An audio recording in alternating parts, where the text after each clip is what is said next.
Good morning, traders. Richard doing a quick Ichimoku cloud chart market review of the Nasdaq Composite and the Nasdaq 100, as well as the Nasdaq 100 excluding tech and the equal weighted index, just to get a really big picture market review of where do we stand.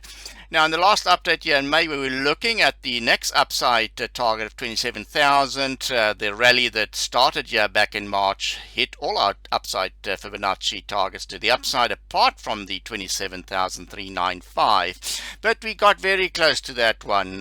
So it did meet the 27,000 upside target. Bit of a consolidation as we were expecting that.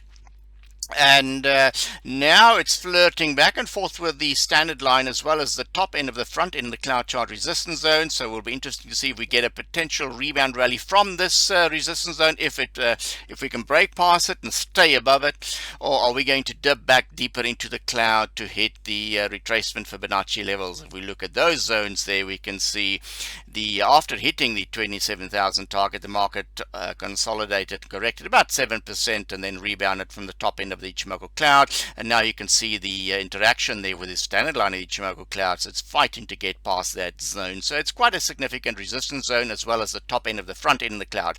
Now there's downside risk to the 38% retracement level, 24.7 spot 729. And the 23.9 downside target at the bottom end of the front end of the cloud. So these are the downside support targets if this resistance holds at the top end of the Ichimoku cloud, as well as the standard line of the Ichimoku cloud.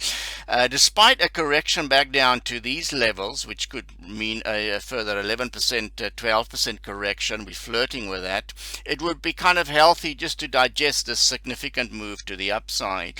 As long as price action stays above the bottom end of the Ichimoku cloud, this rally is okay, and these pullbacks can be great opportunities to dip back into the market on the buy the dip type scenario. So watch very closely what the price action in July is going to be. Are we going to dip back into the cloud, or are we going to rebound from this top end cloud and then eventually hit the 27,200 target again to the upside? So that's the story with the Nasdaq Composite. So far so good. A much needed consolidation, as well as a base formation here. So this is a healthy price action, and it would look like we're starting to get a double bottom base here, and then we can get a breakout from that zone. So watch that level very closely.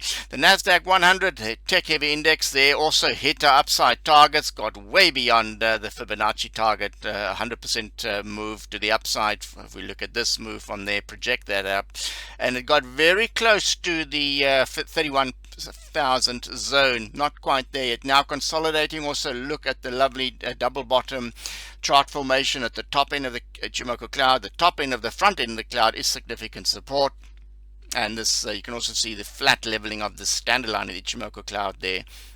So watch out very closely for these levels of support. Could be a buying zone in the indices if you were trading the futures or the ETFs to the upside. But so far so good. Much needed consolidation taking place after a very, very strong move. So still looking healthy there.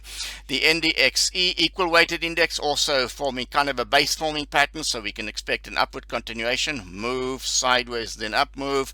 Still healthy. So standard line is a critical support zone there, as well as the top end of the front in the clouds. As long as we stay above those levels, we should be okay. If not, if we slice through the standard line, we could hit the downside top end of the Ichimoku cloud there, and the bottom end of the front end of the cloud. These are the downside risk targets if we get a much bigger correction in this consolidation phase. Now the big risk factor is in the NDXX. That is the Nasdaq 100 excluding technology. Now we're still stuck in a bear market there. It looks like this index is just trying to break past that cloud chart resistance, so we really need to see this index in a bull market. But so far it is still bearish, and it's fighting hard to get past this cloud chart resistance levels there at the bottom end of the cloud, and we need to see a breakout past there and a sustained rally beyond that zone to be truly bullish. But this the Nasdaq 100 excluding the technology index has been in a bear market since March. Here you can see the Ichimoku cloud indicators giving us a nice feel as to what the scenario is there. So the risk factor is in the rest of the market, not so much in tech. Tech is experiencing much healthy consolidation now, but the catalyst to watch out for is for a breakout past this cloud chart resistance, and then we can see the markets broadening out, and there's more market participation of non-tech. So that's the catalyst to watch out for.